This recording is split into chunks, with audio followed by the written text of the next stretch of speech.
How to use Google Font icons in your project. So first of all, you just navigate to Google Font website, you select the icons tab, and then like in the search bar, you can search for the icon that you want to use. For example, I'm searching from home and I have a lot of icons related to home. I choose the first one and you see in the right panel there will be a few options.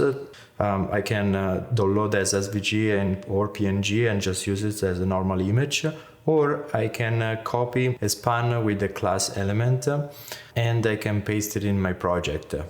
To use the CSS approach with the span element, you need first to include a link tag that you will find in developers.google.com/fonts/docs/material_icons.